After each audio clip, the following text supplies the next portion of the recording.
Ça veut dire que si jamais vous refusez par exemple quelqu'un pour un canal carpien, ou que vous refusez de faire un pansement, ou que vous refusez un certain nombre de soins, alors vous pourrez obtenir une dotation supplémentaire par les technocrates. En commission des affaires sociales à l'Assemblée, les députés examinent le PLFSS 2026. L'article 27 est explosif. Il veut lier les dotations des hôpitaux publics et privés à leur efficience et à la pertinence des soins. Pour le rapporteur, c'est une bonne idée. Récompenser les établissements qui font mieux, plus vite, moins cher. Pour l'opposition de gauche, c'est une bombe. Un système qui incite financièrement les hôpitaux à refuser des actes, à raccourcir les séjours, à rationner les soins pour toucher plus d'argent. Vous allez entendre les arguments des deux côtés jusqu'au vote final. Un rejet total et surprise de l'article 27 malgré l'avis défavorable du rapporteur. Accrochez-vous, c'est tendu, c'est tard et ça en dit long sur l'état du débat sur la santé en France. Alors, il est 23h10. On avait évoqué tout à l'heure l'idée d'un prolongé. Il nous reste 320 amendements. Si on termine à minuit, on devrait pouvoir arriver à 290 amendements si on continue le rythme. 290 amendements, il nous reste la journée de vendredi. C'est largement faisable. Hein. Oui. Donc il n'y a pas besoin de prolonger. Allez, on y va. On y va, mais par contre, il ne faut pas baisser le rythme. OK, alors l'article 27, j'ai des amendements de suppression présentés par la France Insoumise. Qui est-ce qui le présente? Monsieur Boyard? Merci beaucoup, Monsieur le Président. Au début, quand j'ai vu cet article 27, j'y croyais pas. Et pour que les gens qui nous écoutent encore à cette heure-ci comprennent bien de quoi il s'agit, je vais vous lire exactement ce qu'il y a à l'intérieur. Alinéa 3. Les établissements de santé exerçant les activités sont intéressés financièrement à l'efficience et à la pertinence des soins qu'ils délivrent ou des prescriptions des personnels de santé exerçant en leur sein. En fonction des résultats obtenus par les établissements, au regard des objectifs fixés au niveau national ou régional, qui peuvent être exprimés en volume ou en évolution, qui sont mesurés à partir d'indicateurs relatifs à l'efficience et à la pertinence des soins, le directeur général de l'agence régionale de santé peut, et en fonction des résultats obtenus évalués à l'aide d'indicateurs relatifs à la qualité et à la sécurité des soins, le directeur général de l'agence régionale de santé peut leur attribuer une dotation complémentaire. Je vous ai lu ça pour que vous compreniez bien que globalement, en fonction de l'optimisation économique que vous faites de l'hôpital, vous pourrez avoir des dotations supplémentaires. Ça veut dire que si jamais vous refusez par exemple quelqu'un pour un canal carpien, ou que vous refusez de faire un pansement, ou que vous refusez un certain nombre de soins, alors vous pourrez obtenir une dotation supplémentaire par les technocrates. C'est pourquoi nous proposons la suppression de l'article 27. Merci. Monsieur Davy, l'amendement suivant, défendu? Non, je le défends. Allez-y. Non, mais l'objectif de cet amendement est effectivement de supprimer l'article 27 qui crée un nouveau mécanisme d'incitation à l'efficience et à la pertinence des soins dans les établissements de santé. Alors sur le papier, on peut être d'accord, évidemment, mais en réalité, derrière les termes d'efficience et de responsabilisation, il y a une incitation financière qui vise à réduire les actes et les prescriptions, ce qui n'est pas toujours dans l'intérêt du patient. Il y a donc un vrai risque de rationnement des soins plutôt qu'une amélioration de leur qualité. Et le présent dispositif lie les financements hospitaliers à des indicateurs de volume et d'efficience. C'était dit par Louis Boyard. Et cela limite automatiquement l'autonomie des soignants dans leurs décisions cliniques. Et nous risquons d'avoir des décisions médicales orientées par la crainte d'une sanction budgétaire et non par l'intérêt du patient. Derrière ce mécanisme, c'est vraiment l'application de ce qu'on appelait le New Public Management dans l'ensemble de la fonction publique. Et cette approche financière et bureaucratique a déjà fragilisé les hôpitaux. Mais si on veut améliorer les prescriptions, faire les choses mieux, mais il faut mieux former les médecins et surtout les rendre leur formation indépendante de l'industrie pharmaceutique. Il y a vraiment beaucoup de choses à faire pour réduire les prescriptions, mais on ne le fait pas de cette façon. Merci, monsieur le rapporteur. Votre avis sur ces amendements? Alors, merci, Monsieur le Président. Je vous ai tous écoutés. Comme sur d'autres articles, j'ai consulté et concerté et auditionné ceux qui pouvaient être concernés. Et le retour, notamment des fédérations hospitalières, d'ailleurs dont vous avez porté parfois certains des amendements qui suggéraient, m'ont dit qu'ils voyaient d'un très bon œil cet article, car elles trouvent que cette démarche est positive et susceptible d'apporter des moyens complémentaires aux hôpitaux, parce que c'est bien là l'enjeu. C'est finalement qu'à travers l'efficience et la pertinence, on puisse avoir un accompagnement financier qui va de pair avec ces objectifs-là. Alors c'est vrai que vous voyez les risques, moi je vois plutôt les intérêts, et bon, comme vous avez défendu dans un sens, moi je vous dis, je ne crois pas que l'efficience et la pertinence soient contradictoires avec la qualité et l'humanité du soin, au contraire. Je pense que la pertinence des soins, c'est éviter par exemple la iatrogénie médicamenteuse. C'est privilégier le soin le moins invasif possible. C'est la prise en charge la plus légère. C'est de ne pas pratiquer des examens inutiles ou redondants qui n'ont rien d'agréable pour le patient. Voilà, moi je pense que c'est un bel objectif. Je pense qu'on le demandait d'ailleurs sur ces bancs un certain nombre. Et donc allons-y, bien sûr, avec l'évaluation qui va de pair sur pareil article. Donc avis défavorable, Monsieur le Président. Défavorable, très bien. Alors j'ai... Monsieur Turquois avait demandé la parole. Le premier. Oui, merci, Monsieur le Président. Alors moi, je suis complètement défavorable à la suppression de cet article, qu'on donne des objectifs aux hôpitaux et qu'on accompagne ceux qui sont parfois des bons élèves dans leur pratique, ça a du sens. Je me rappelle un programme de reprise de dette qui a été fait, je crois, avec Olivier Véran, et au final, c'était des établissements qui étaient les plus dysfonctionnels parfois. Alors il y a des raisons qui peuvent expliquer ça, mais qui ont été accompagnés, et certains qui avaient un endettement très maîtrisé ont été peu ou pas du tout accompagnés. Donc sur des éléments de qualité, sur des éléments de, j'ose dire le gros mot, de productivité, il faut qu'on regarde comment fonctionne l'hôpital public. Et bien moi je crois que ça peut être incitatif, c'est pas une fin en soi, mais ça peut être très intéressant comme démarche. Donc je suis contre ces amendements de suppression. Monsieur Clouet, vous avez demandé la parole? Merci beaucoup, Monsieur le Président. S'il vous plaît. S'il vous plaît. Moi, j'espérais vraiment, en ouvrant le débat, qu'on vote la suppression de cet article. Parce que on parle, quand même, il faut le réaliser, d'un intéressement, c'est le terme qui est employé, aux actions, aux résultats. Alors, intéressement par des dotations et des pénalités. Il ne s'agit pas de verser plus d'argent à ceux qui feraient bien les choses. Il s'agit de pénaliser ceux qui les feraient mal. Et on sait bien que dans ce type de dispositif, lorsqu'on crée une dotation, une pénalité, en général, ça vise à s'équilibrer. Et à la fin, il y a moins d'argent dans l'enveloppe parce qu'il y a peut-être plus de pénalités qu'il y a eu de dotations supplémentaires. Donc c'est un moyen de faire des économies sur l'hôpital de façon discrète et déguisée. J'entends dire, il y a les bons élèves et les mauvais élèves. Enfin, pardon, dans un hôpital, il n'y a pas d'élèves. Il y a des aides-soignantes, aides-soignants, infirmières, infirmiers, médecins, personnel technique ou administratif. Ce n'est pas des élèves en fait. C'est des soignantes, des soignants, des professionnels de santé, des praticiens, des personnels qui font leur boulot. Après, sur les amendements. Ils font leur boulot. Et les indicateurs que vous voulez employer pour savoir s'ils font bien ou pas bien leur boulot, qui va les développer? Pas les soignantes et les soignants eux-mêmes. Encore des bureaux d'études et des cabinets de conseil qui ne connaissent pas le cœur du métier. Non, non, vous répondrez pareil après. Allez, dans le texte ici, il n'a absolument pas mentionné une inclusion, quelle qu'elle soit, des salariés ou des usagers. Donc, il faut le rejeter immédiatement. Très bien, il faut conclure.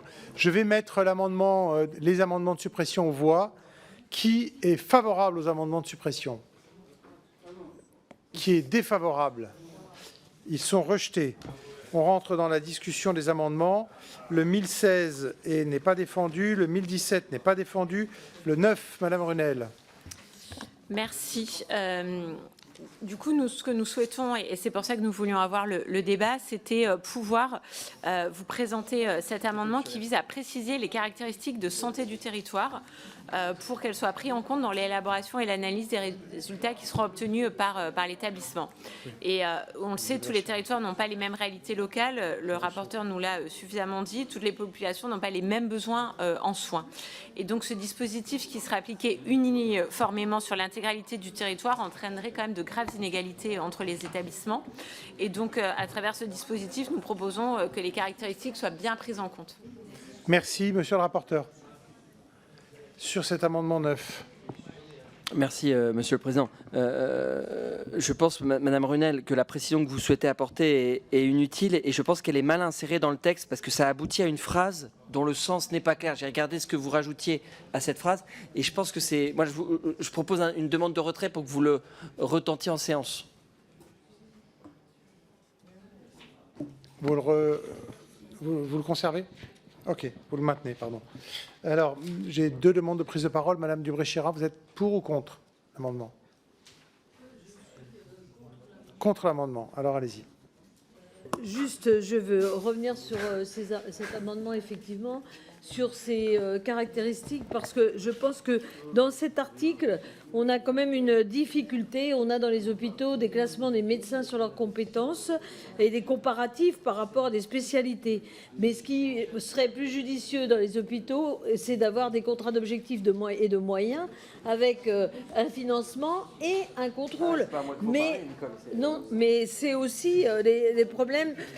On monte des usines à gaz avec des bonus et des malus, sachant que quand on aura un établissement dans un territoire qui aura eu un malus, quid de la vie des soignants et des malades? Les malades qui se diront je vais pas là parce que c'est pas pertinent.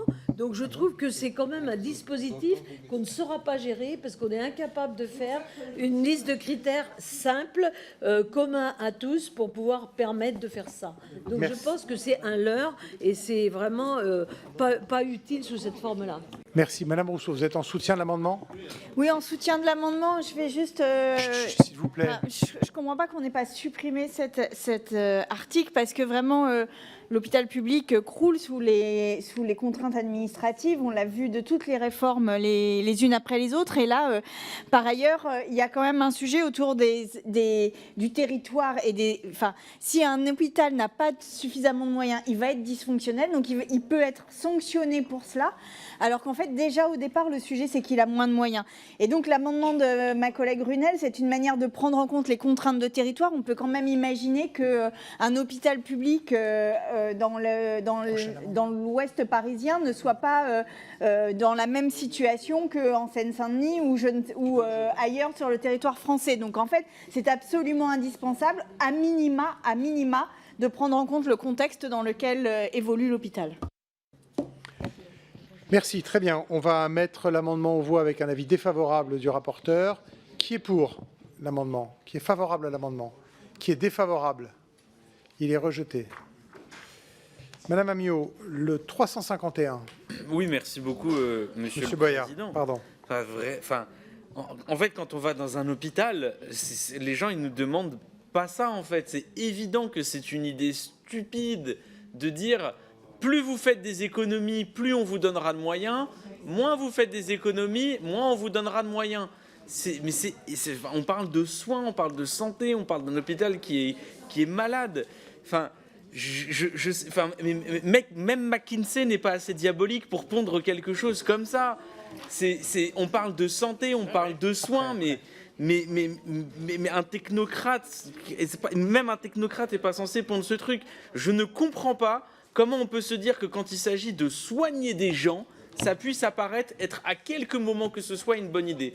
Et par ailleurs, je vous le dis, là pour le moment c'est dans les salles obscures de la commission, mais à partir du moment où on sera en hémicycle et que le pays se rendra compte qu'on est en train d'essayer de poser ça aux soignants, mais franchement, on a fait des révolutions en France pour moins que ça. Et pour le coup, ce serait mérité.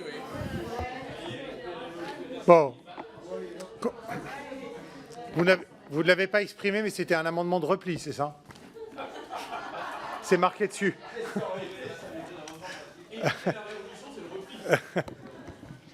Très bien. Sur cet amendement de repli, monsieur le rapporteur, et ensuite j'ouvrirai le débat. Oui, merci, Monsieur le Président. Monsieur Boyard, je pense que... regardez bien votre amendement, parce que vous faites un très beau discours. Je ne sais pas si c'est votre capsule, mais objectivement, vous faites une révolution inversée. Je ne suis pas sûr que ça plairait à Jean-Luc Mélenchon, mais... Vous vouliez supprimer le dispositif d'intéressement, mais en fait, vous supprimez involontairement l'IFAC. Je ne suis pas sûr que ça soit ce que vous recherchiez. À mon avis, vaut mieux s'abstenir sur le sujet et de faire votre révolution. Avis défavorable. Alors, j'avais M. Vigier en premier qui avait demandé la parole. Je suis désolé, mais avec un pour, un Merci, contre, Monsieur le Président. Rapidement, je voulais dire à Mme Runel que dans son amendement tout à l'heure, les coefficients géographiques sont déjà intégrés dans le calcul des dotations affectées aux hôpitaux. Mais non, mais je l'explique, je le dis également, pour des territoires en grande fragilité, je rappelle que le calcul de la dotation n'est pas le même selon tous les territoires. Et la deuxième chose, là, je voudrais dire à notre collègue Boyard, qui parle d'injonction technocratique. Pour moi, ce qui est essentiel, c'est la meilleure prise en charge des patients. Un hôpital qui ne sait pas pratiquer des opérations de canal carpien inutiles qui passent par la case de cet hôpital. Il faut l'envoyer dans le bon établissement. Celui qui a besoin d'une chirurgie thoracique, eh bien, je l'envoie dans le bon établissement. Ce que je ne veux pas, c'est qu'il fasse une case intermédiaire où il sera peut-être mal aiguillonné. Ça, c'est l'efficience. Et ça, c'est essentiel. On est d'accord sur la finalité, on n'est pas d'accord sur le parcours.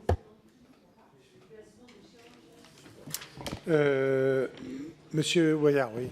Merci beaucoup, Monsieur le Président. Déjà, premièrement, s'il y a des dotations à donner à l'hôpital, vous ne les conditionnez pas, vous les donnez. Enfin, si jamais il y a 1 euro à donner à l'hôpital, ils en ont besoin maintenant. Hein. Et moi, je connais plein d'établissements qui les prennent et j'ai pas besoin qu'ils fassent preuve et montrent de belles économies pour pouvoir le faire.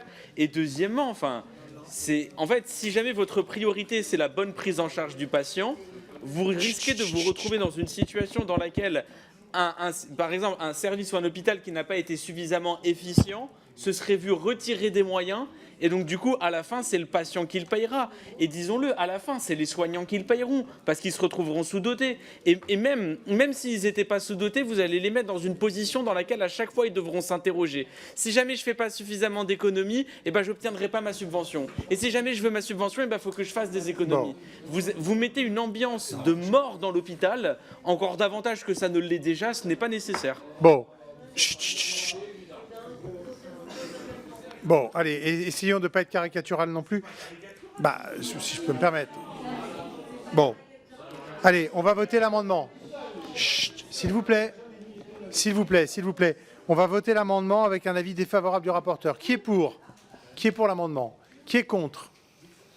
Ok, il est rejeté. Madame Vidal, vous avez un amendement ensuite. Merci, Monsieur le Président. C'est un amendement de précision qui vise à intégrer dans les dispositifs d'incitation à l'efficience les indicateurs relatifs à la pharmacie clinique qui contribuent également à l'efficience.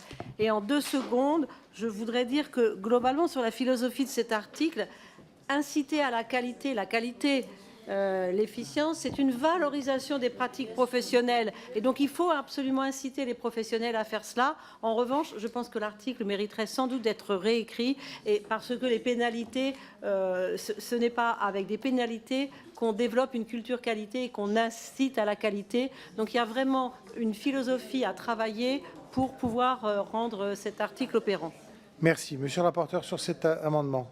Merci, Monsieur le Président. Madame Vidal, tout à l'heure, j'ai cru comprendre que vous me trouviez un peu dur vis-à-vis du gouvernement, mais là, c'est vous qui êtes un peu dur avec cet article 26. Moi, je ne pouvais pas dire qu'il faut réécrire déjà plus d'articles que j'ai déjà voulu réécrire. Mais honnêtement, aujourd'hui, c'est une usine à gaz. Et aujourd'hui, c'est une usine à gaz. Donc, il y a une attente très forte pour qu'on simplifie et qu'on rénove les dispositifs. Ce que vous faites par votre amendement, il y a un point intéressant, un point préjudiciable. Le point intéressant, c'est les enjeux très importants en matière de pharmacie clinique. Vous avez raison. Mais en substituant les 4 alinéas qui sont censés réformer l'IFAC, c'est comme si on faisait statu quo pour l'IFAC. Et je pense qu'on ne peut pas maintenir l'IFAC en tant que tel. Il y a vraiment un besoin de réformer et c'est aussi le sens de cet article 27. Donc j'espère que le gouvernement, s'ils n'ont rien à la télé, là, nous écoute et on prenne conscience qu'il faut réécrire cet article 27. C'est tout l'intérêt de nos travaux en commission. J'émettrai un avis défavorable pour que vous puissiez le retravailler dans ce sens, donc plutôt une demande de retrait. Oui, je vais le retirer et le retravailler pour la séance. Très bien. Merci beaucoup. L'amendement est retiré. Le 1180, Madame Colin Osterlé. Oui, alors il s'agit d'un amendement qui concerne les dossiers médicaux partagés et les espaces numériques de santé qui ont coûté beaucoup d'argent. Il y a eu des millions d'euros d'investissement par la sécurité sociale et c'est un élément essentiel dans la prévention et le suivi des patients. Il mérite d'être mieux utilisé et donc cet amendement vise à encourager les hôpitaux publics et les cliniques privées à utiliser ces dossiers médicaux partagés et ces espaces numériques de santé en restreignant l'attribution des dotations d'incitation financière à l'usage donc de ces outils. Merci beaucoup, Monsieur le rapporteur, sur cet amendement. Merci, Monsieur le Président. Sur le fond, Vous avez raison. Il y a sans doute un enjeu lié à une meilleure utilisation de ces outils dans les hôpitaux. Voilà.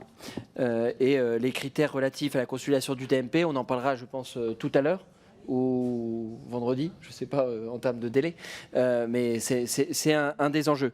Mais sur la forme, vous commencez à décliner les critères de l'IFAC dans la loi, alors que je pense que c'est justement la démarche qui a conduit à transformer l'IFAC dans une véritable usine à gaz. Et je pense que c'est, vous connaissant pas du tout votre intention, et on a sédimenté plusieurs couches de critères jusqu'à parvenir à un dispositif illisible pour les soignants. Le deuxième point, c'est que l'article 31 de ce PLFSS vise précisément à pousser les professionnels de santé et les établissements à utiliser massivement le DMP. Donc, ce que vous proposez fait un peu doublon si on le met aussi là. Je vous donne rendez-vous sur l'article 31. Donc retrait, c'est ça que vous proposez? Oui, vous m'avez bien deviné. Merci. Vous retirez, madame l'amendement est retiré.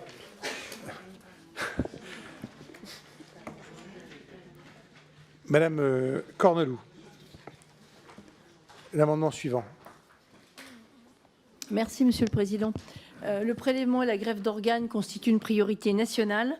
L'objectif de cet amendement, c'est de traduire dans le texte de l'article les indicateurs attachés à ces activités de prélèvement d'organes et de tissus, reconnus comme priorité nationale par la loi de bioéthique de 2004, notamment concernant le taux de réalisation d'entretien avec les proches, conforme aux règles de bonne pratique relatives au prélèvement d'organes et de tissus, ainsi que sur le taux de greffe rénale réalisé à partir de donneurs vivants d'organes. Les entretiens existent aujourd'hui, mais ils sont réalisés de façon très hétérogène selon les établissements. Donc cela vise à harmoniser les pratiques. Merci. Monsieur le rapporteur. Oui, merci Monsieur le Président. Ma chère collègue, ce que vous évoquez, ce sont des sujets intéressants et même légitimes. On était mobilisés sur les révisions de loi de bioéthique avec les articles 5, 6, 7, 8. Et je pense que ces questions de bonne pratique sur les prélèvements d'organes et de tissus, sur les taux de greffe rénale réalisés à partir de donneurs vivants d'organes, c'est essentiel. Mais, non mais sur le fond, je suis d'accord. Sur la forme, je pense qu'il ne faut pas les énumérer dans la loi. Donc je vous proposerai plutôt un retrait.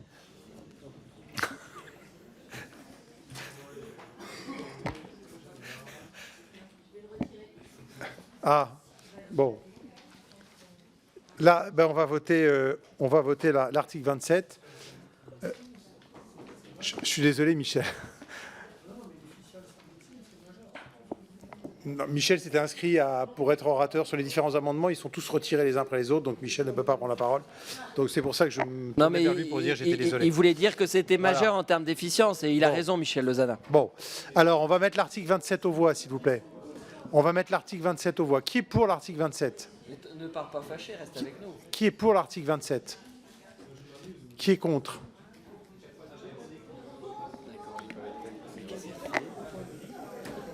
Bon, il est rejeté.